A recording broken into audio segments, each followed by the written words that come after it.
बनाया है इसका क्रेडिट सिर्फ मम्मी और डैडी को जाएगा, क्योंकि एक बहुत स्पेशल डिश जो है वो डैडी ने बनाई है और बाकी सब कुछ मम्मा ने बनाया है। और हम लोगों ने हाँ बाकी सारी स्पेशल चीज़ें मम्मा ने बनाई, ऑफ कोर्स स्पेशल मम्मा। तो मम्मा ने बनाए हैं छोले, दही वड़े, शीर कुरमा, दही फुल्की, बिरयानी आपने नहीं बनाई। और डैडी ने बनाया मुज़ाफ़र जो कि बहुत स्पेशल है, ऑरेंज सेवई है ना, ऑरेंज सेवई बोल सकते हैं ना, ऑरेंज सेवई डैडी ने बनाई है।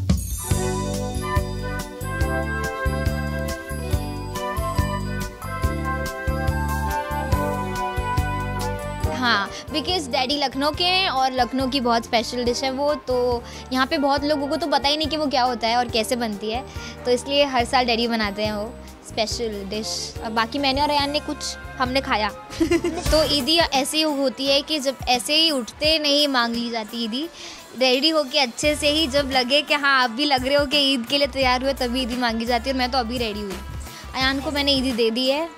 और हाँ ये सुबह उठते ही बेड पे मुझे आके उठिए आके खोलिए ईदी ऐसे उठा रहा था, अप्पी ईदी उठिए। तो अयान को ईदी दे दी है मैंने, अभी तक मैंने ली नहीं। मैं ईद के 15 दिन पहले से लिस्ट बनाना स्टार्ट कर देता हूँ, तब जाके बनती है। एंड तब भी मतलब कि कभी भी आपकी लिस्ट ईद से 3-4 दिन पहले ख़त्म हो ही नहीं सकती।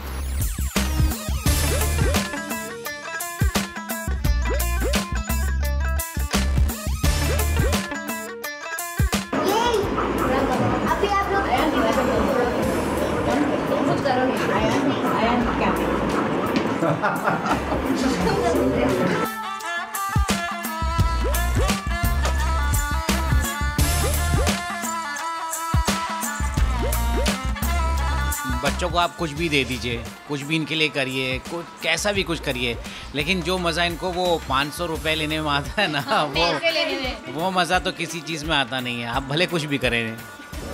क्यों है ना? जन्नत और अयान को मतलब जितने भी लोग आते हैं, जो भी ईदी मिलती है वो सब अयान के पास ही जाती है ना? सारी ईदी अयान के पर्स में रहती है।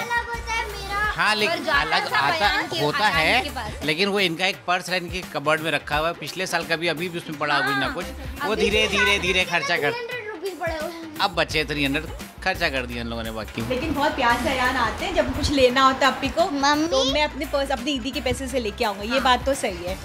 हाँ लेकिन उसको नाम भी देते कि मेरे ईदी के पैसे का मैं लेके आया हूँ, ये तो सही बात है।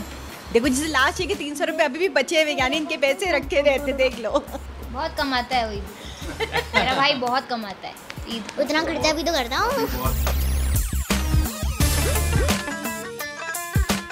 ईद की शुरुआत ऐसी शॉपिंग से होती है ऑफ कोर्स, फिर ये डिसाइड होना है कि अब घर में क्या चेंजेस करने हैं। अच्छा फिर अब क्या कौन कौन आएगा, कौन लोग नए ऐड हुए, बिकॉज़ हर साल जो है लोग ऐड ही होते हैं, टचवुड कभी कोई कम नहीं होता। और इस बार भी हमेशा इतने लोग आते हैं और इस बार भी और ऐड हो गए, तो बहुत सारे लोग बढ़ गए। तो शुरुआत जो ईद की है बहुत दिन, मतलब रमज़ान शुरू होते ही ईद की शुरुआत हो जाती है कि भाई अब रमज़ान आ गए, अब देखो भाई ईद में क्या क्या नया करना है, कौन नया आएगा, क्या पहनना है, क्या चेंज करना है घर में। मैं ईदी देना क्या चाहूँगी, हम फैंस को क्या ईदी देंगे, इनफैक्ट फैंस ही हमें ईदी दें, क्योंकि इतने सारे प्रोजेक्ट्स आ रहे हैं। तो अभी क्या हुआ था ना कि हर साल हमेशा सलमान भाई की फिल्म आती है ईद के ऊपर, तो अभी हम लोगों ने सोचा था कि जब जन्नत की कुछ एल्बम्स आनी, तो हमारा यही इसमें ही था कि अब से जन्नत की कोई ईद में इंशाल्लाह ज़रूर कोई ना कोई एक एल्बम आया करेगी, और क्योंकि उनकी फिल्म आती है भाई की, तो अब जन्नत की एक एल्बम आनी चाहिए। हाँ तो बस वही कि देखिए इतनी मेहनत करने की पिछले 3 महीने से मैं ईदी प्रिपेयर कर रही थी, अब जाके प्रिपेयर हुई है और अब रिलीज़ होगी ईदी, बहुत सारी ईदी।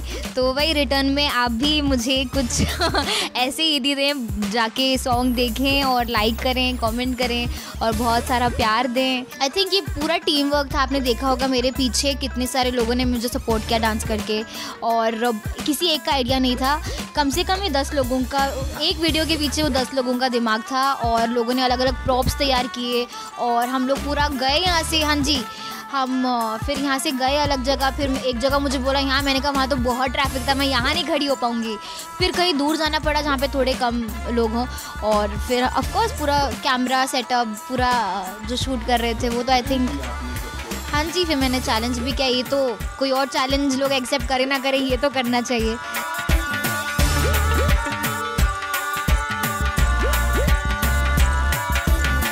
तो ये पहली बार मैंने ईद में साड़ी पहनी है, और तो ऐसा लग रहा है कि मैंने अपने घर के डेकोरेशन से मैचिंग कपड़े पहने हुए हैं। मेरे पर्दे, सोफ़ा, ये सब से मैं बिल्कुल मैच कर रही हूँ। और साड़ी या इंडियन, हमेशा से इंडियन ऑफ कोर्स ईद में पहना जाता है, ट्रेडिशनल। तो अब सब ख़त्म हो गया था, गाउन पहन लिया, नारकली पहन लिया, ये पहन लिया, वो पहन लिया। साड़ी बची थी जो नहीं पहना था कभी, तो इस बार वो भी ट्राई कर ली।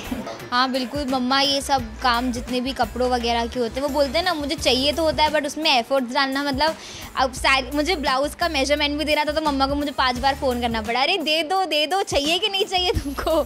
तो ऑफ कोर्स मम्मा की बहुत इनपुट रहते हैं हर चीज़ में सिलेक्ट करने में, बताने में कि ऐसा होना चाहिए कपड़ा, ऐसा नहीं, ऑफ कोर्स। और साड़ी का तो मुझे ऐसा कुछ आइडिया भी नहीं कि क्या कैसे होगा, मुझे तो बस मैंने फोटो मम्मा ऐसा चाहिए, बस, बाकी आप देखिए। हाँ जी, ट्रेंड हो चाहे ना हो, पर मैं कभी ये हैवी ज्वेलरी पसंद नहीं करती, कभी पहनती नहीं।